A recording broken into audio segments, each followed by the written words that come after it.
Shalom saudara, kita berjumpa kembali dalam Renungan Harian GPKS Pangkal Pinang edisi Senin 21 November 2022. Renungan hari ini saya beri judul Anugerah Allah yang seharusnya membuat kita kagum. Ini adalah episode ketiga dari pembahasan kita tentang Injil Matius. Nah, saudara, bila saudara sudah cukup lama menjadi orang Kristen dan ikut berkecimpung di dalam dunia pelayanan, pemerhati, pembesukan, atau dalam pelayanan bentuk apa saja di dalam gereja, seperti di gereja kita atau di gereja lain, saudara mungkin pernah mendengar atau menyaksikan atau mengalami sendiri bagaimana sesama orang Kristen, sesama aktivis, sesama anggota jemaat bisa terjadi kekecewaan, bisa terjadi kemarahan antara seseorang dengan orang yang lain, dan kemudian berakhir dengan keterpisahan, bahkan ada yang salah satu meninggalkan pelayanan atau meninggalkan gereja, tidak lagi mau datang berbakti kepada Tuhan.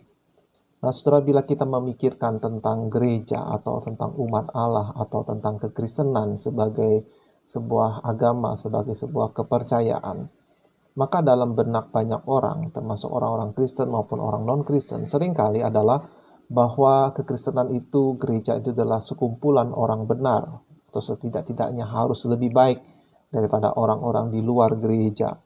Orang-orang yang mengerti apa itu kebenaran, orang-orang yang mengerti apa itu kesucian, dan setidak-tidaknya orang Kristen itu harus menjadi terdepan di dalam teladan moral. Bagi kebanyakan kita, bila seseorang kedapatan melakukan sebuah kesalahan, maka hal itu akan mencoreng kehidupan seseorang itu. Apalagi kalau seseorang itu adalah seseorang yang besar, seseorang yang terkenal, seseorang yang menjadi pemimpin atau public figure. Kalau dia kedapatan melakukan kesalahan, maka semua perbuatan baiknya, semua jasa-jasanya itu sudah tercoreng. Tetapi sebenarnya inilah salah satu alasan mengapa kisah Tuhan Yesus disebut sebagai Euangelion atau Injil, yaitu bahwa kelahiran, kehidupan Yesus, kematian dan kebangkitannya, pengajarannya, perkataannya, itu semua adalah kabar baik bagi manusia, siapapun dia. Seorang bangsawan, rakyat biasa, seorang nabi, bahkan seorang perempuan sundal atau pelacur. Seseorang yang murni dari keturunan Abraham, Israel yang murni, ataupun orang yang asing. Dengan kata lain, Allah ingin agar kita mengerti bahwa Ia mengasihi orang berdosa. Secara literal, orang-orang berdosa. Orang-orang yang berdosa sebesar apapun dosa yang bisa kita bayangkan. Sehingga Ia mengutus Mesias, Yesus Kristus, untuk menebus dosa mereka. Nah, saudara, genealogi Tuhan Yesus memuat nama orang-orang yang seandainya orang-orang itu hidup di zaman kita, mungkin akan menjadi berita utama, akan menjadi tajuk berita, akan menjadi status dari banyak masyarakat. Dan kalau seandainya orang-orang itu adalah anggota gereja modern dan melakukan apa yang mereka lakukan di dalam Alkitab, sebuah kesalahan yang mereka lakukan, kemungkinan banyak orang akan kecewa, kemudian akan meninggalkan gereja tersebut apabila orang-orang itu tetap dipertahankan. Sebut saja misalnya Abraham. Selain ia menuruti perkataan istrinya untuk tidur dengan hamba istrinya itu, Hagar, Abraham sendiri sebenarnya memiliki istri yang ketiga, bila kita menghitung Hagar sebagai istri kedua yang sah. Jadi Abraham sendiri sebetulnya melakukan pernikahan lebih dari satu kali. Atau contoh yang juga mencolok adalah Raja Daud. Setelah ia menjadi pahlawan Israel di usia muda, menjadi sosok yang dikagumi oleh rakyat, sehingga membuat Raja Saul pada waktu itu cemburu dan berikhtiar untuk membunuhnya. Kemudian Daud bisa menjaga tangannya tidak tercemar oleh dosa dengan membunuh Raja Saul. Padahal menurut standar umum, baik pada standar masa itu bahkan di standar modern ini, bila Daud membunuh Saul, saya rasa akan ada banyak orang yang memaklumi, menyetujui pembunuhan yang Daud lakukan. Sebab Saul begitu kejam, Saul begitu tidak tahu terima kasih, Saul begitu dipenuhi dengan kecemburuan buta dan tidak segan-segan mencelakakan anaknya sendiri yang melindungi Daud. Nah, tetapi saudara, meski dengan prestasi menjaga kebersihan tangannya seperti itu, toh kita tahu Daud kemudian jatuh ke dalam berbagai dosa dari yang nampak lebih sepele, ya, seperti menghitung jumlah tentara laki-laki di Israel yang sebetulnya Tuhan larang, dan yang pasti membuat semua orang kecewa adalah perzinahannya dengan seorang istri dari hambanya sendiri, dari prajuritnya sendiri yang bernama Batsheba, dan diikuti dengan usaha untuk menutupi perzinahannya itu dengan berusaha memanipulasi agar Uria, suami Batsheba, tidur dengan istrinya itu, sehingga mengira anak yang dikandung oleh Batsheba itu adalah anaknya sendiri, padahal Batsheba hamil karena perzinahannya dengan Raja Daud. Tetapi karena Uria itu seorang tentara yang menjunjung tinggi etika, ya, menjunjung tinggi kesetiaannya sebagai tentara, dia menolak, dia berkata, bagaimana saya bisa bersenang-senang dengan istri saya di rumah, sedangkan saudara-saudara saya sedang di medan perang. Dan karena upaya itu gagal, Daud menyusun konspirasi lainnya untuk membuat Uria mati terbunuh di medan perang. Bila era kita saat ini di Indonesia dihebohkan dengan kasus polisi membunuh bawahannya karena menuduh bawahannya itu telah melecehkan istrinya sehingga dia emosi, sehingga dia membunuh dan kemudian berusaha memasukkan pembunuhan itu, ya, dengan konspirasi. Kita tidak tahu apakah pelecehan itu benar terjadi atau tidak sebab sidang masih berlangsung. Tetapi bila dibandingkan dengan kasus polisi di Indonesia yang sedang marak belakangan ini, kisah Daud sama sekali berbeda, Bapak Ibu Saudara sekalian. Daud sama sekali tidak punya alasan apapun untuk membela diri. Apa yang dia perbuat murni hawa nafsu, murni dosa, dan konspirasi yang dia lakukan, baik itu berupaya membuat Uria tidur dengan istrinya, sehingga mengira anak yang dikandung istrinya adalah anaknya sendiri, dan kemudian usahanya, konspirasinya agar Uria terbunuh dan benar-benar terjadi di medan perang. Ini adalah sekali lagi murni karena dirinya yang jahat. Dan jangan lupa saudara-saudara, pada zaman itu, upah, hukuman bagi seorang penzina seharusnya adalah hukuman mati. Atau setidak-tidaknya, Raja Daud harus mengundurkan diri dari posisinya sebagai raja atau sebagai seorang nabi. Nah, kita tahu bahwa Daud pun diperhitungkan sebagai seorang nabi. Nah, saudara, kalau kita melihat tokoh-tokoh ini, ya, maka mengapa Tuhan tetap memilih mereka? Mengapa Tuhan tetap mempertahankan Daud sebagai raja? Satu-satunya yang membedakan Daud dengan Saul hanyalah hal ini, yaitu Saul masih terus dibakar dengan api kecemburuannya. Meski berkali-kali dalam beberapa kesempatan, ia akhirnya juga mengakui apa yang dia lakukan. Rencananya itu adalah sesuatu yang jahat. Tetapi kemudian ia terus terbakar oleh api kecemburuan dan kemudian mulai melakukan hal-hal yang menentang kehendak Tuhan. Sedangkan Daud, setelah dia ditegur oleh Nabi Nathan, ia segera menyesali perbuatannya itu. Dan dia memohon dengan sangat agar anak yang dikandung Batsheba jangan direnggut, ya, jangan diambil nyawanya. Tapi Tuhan tetap mengambil nyawa anak itu dan Daud benar-benar sangat hancur hati. Pertobatan Daud yang sungguh-sungguh inilah yang membuat Allah kemudian menganugerahkan, ya, Allah memberkati pernikahan Daud dengan Batsheba. bahkan menganugerahkan seorang anak yang lain, ya, yang adalah tidak lain adalah Salomo. Nah, saudara, dapatkah saudara melihat inilah arti dari Injil atau kabar baik? Inilah juga arti dari anugerah Allah. Daud sebenarnya tidak layak, tapi Tuhan mengampuni, bahkan memberikan anugerah demi anugerah. Dan kalau kita menilik ya garis keturunan dari Raja Daud ini, sepertinya bakat berzinah itu tidak hanya kita temukan dalam diri Daud.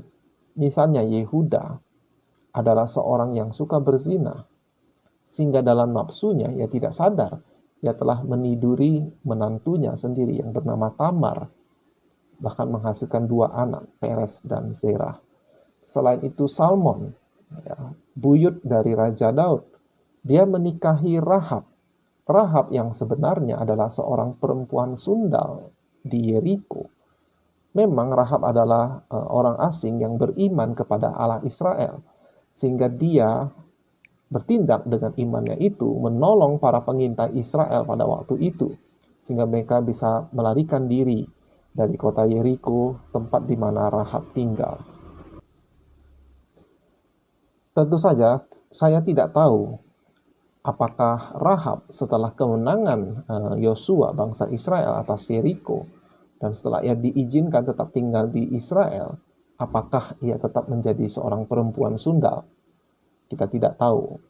Mungkin secara dugaan mungkin tidak, ya, setelah apa yang terjadi menimpa kota Yeriko, kemungkinan besar tidak. Tapi sekali lagi kita tidak memiliki fakta untuk mendukung asumsi kita tersebut. Tetapi fakta bahwa sejarah PL mencantumkan dia ini, ya, sebagai perempuan sundal yang tinggal di Yeriko, menunjukkan bahwa setelah peristiwa Yeriko, setelah nyawa Rahab itu dipelihara, bangsa Israel semuanya tahu apa profesi Rahab itu. Ya, mereka tahu dia adalah seorang perempuan sundal. Dan ini saja sebetulnya cukup untuk membuat kita bertanya-tanya, mengapa Salmon, ya, keturunan Yehuda ini mau menikahi Rahab ini? Tidakkah ada perempuan lain, ya, seperti Abraham ketika dia menyuruh hambanya yang laki-laki untuk mencari istri bagi anaknya Ishak. Dia menasehati, jangan cari dari bangsa lain, bangsa yang kafir. Tidak adakah perempuan lain di antara orang Israel? Mengapa Salmon memilih dan menikahi Rahab yang sudah diketahui sebagai seorang perempuan sundal? Tetapi dari pernikahan itu lahirlah Boas, seseorang yang saleh, yang kemudian menikahi Rut dan memperanakkan Obed, kakek dari Raja Daud. Nah, sekali lagi saudara, kalau kita berandai-andai, bila orang-orang seperti ini tinggal di zaman kita, zaman dengan media sosial, dengan internet, berita beredar dengan cepat bahwa Rahab adalah dulunya seorang perempuan sundal di Yeriko, dan sekarang Salmon mau menikahinya, saya rasa akan muncul kontroversi. Akan ada orang-orang yang mendukung Rahab sebab Rahab beriman dan menolong para pengintai Israel. Tapi saya juga yakin akan ada sebagian masyarakat, kelompok yang lain yang mencemooh baik Rahab maupun Salmon. Dan mungkin bila kita berpapasan dengan Daud, katakanlah, ya, di kemah tabernakel, karena bait suci baru didirikan oleh Salomo, anaknya. Ini kalau kita berpapasan dengan Daud di kemah tabernakel, atau kalau kita bandingkan dengan di zaman kita, kalau kita bertemu dengan orang seperti ini di gereja, seorang konspirator seperti Daud, mungkin kita akan memandang rendah beliau. Kita akan berbisik-bisik, menyinggung apa yang telah pernah dia lakukan. Tapi sekali lagi saudara, Allah tetap memilih garis keturunan ini sebagai Raja Israel dan menurunkan Mesias melalui garis keturunan ini. Ini menunjukkan maksud dari Tuhan Allah kita.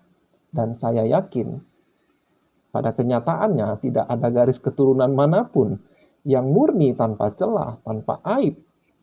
Ya, jadi kalau Tuhan tidak memilih garis keturunan ini, memilih garis keturunan yang lain, toh saya rasa akan 11-12 akan tetap ada banyak kisah-kisah celah atau aib. karena semua orang telah jatuh ke dalam dosa. Jadi pada saat para penulis genealogi Perjanjian Lama seperti Kitab Rut yang juga mencatat genealogi ini, yang mendaftarkan sebagian dari nama-nama ini sebagai untuk menjelaskan dari mana keturunan Daud, raja yang paling terkenal, paling dihormati di Israel. Dan kemudian genealogi ini diteruskan Matius dalam Injilnya untuk menunjukkan garis keturunan Tuhan Yesus, Mesias. Maka kita bisa dengan yakin kedua penulis ini, yang menulis Kitab Rut maupun yang menulis Injil Matius, yaitu Matius, mereka ada dalam bimbingan, inspirasi dari Roh Kudus. Kita percaya mereka menulis untuk menunjukkan bahwa tidak ada garis keturunan yang sempurna. Semua orang telah jatuh ke dalam dosa, tetapi ada anugerah Allah.